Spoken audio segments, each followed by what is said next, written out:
លិខិតសំទោសតាមទូរស័ព្ទខ្ញុំបាទពាក់មីប្រធានក្រុមផ្ការិចគ្រប់រដូវសូមធ្វើការសំទោសជាសាធារណៈចំពោះបុគ្គលឈ្មោះជឿនច័កហើយជីងច័កជេ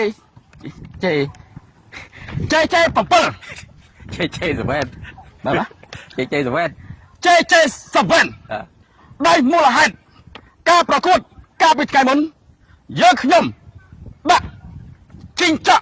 លេងបានតែ5នាទីក៏ដូរចេញធ្វើឲ្យ JJ7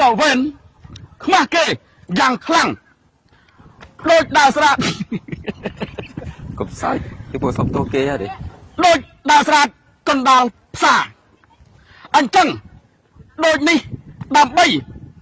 ព្យាបាលជំងឺផ្លូវចិត្តលោកច័កខ្ញុំបាទប្រាក់មី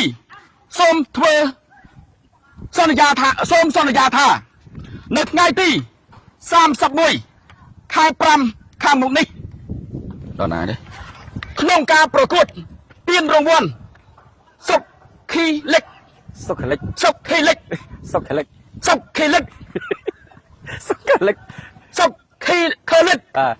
រដូវកាលទី8ដែលមានការប្រកួតសប្បុរសធម៌រវាងក្រុមសសយកកអឡូស្តាសសអស្តាសសយកកអស្តា ប្រកួតជាមួយក្រុមផ្ការិចគ្រប់រដូវយើងខ្ញុំដាក់ជីងច័កលេង45នាទីពេញទោះលេងមិនកើតក៏ដោយហើយនឹងផ្ដល់ឲ្យផ្ការិចគ្រប់រដូវ100អាវសម្រាប់ចែកជូនហ្វេងជីងច័កដូចនេះសូមលោកជឿនច័កហើយជីងច័កឬក៏ JJ7 ទទួលការសំទោសនេះពីខ្ញុំត្រៀមខ្លួនសម្រាប់លេង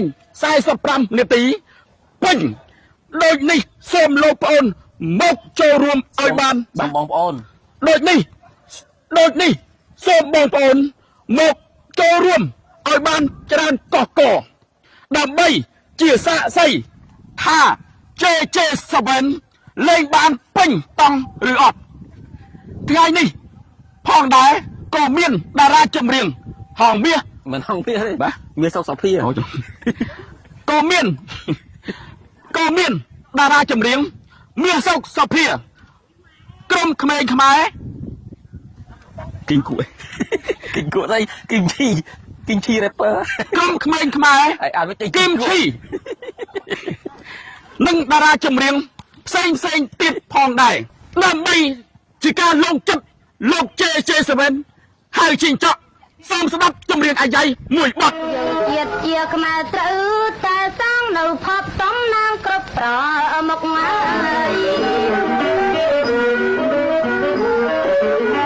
យើងជាតិជាខ្មែរត្រូវតែសាងនៅភពសំណាងជាប្រមុខកសាងកសលផ្ដល់នៅសុខសាបយើងរួចសុខភ័យវេរី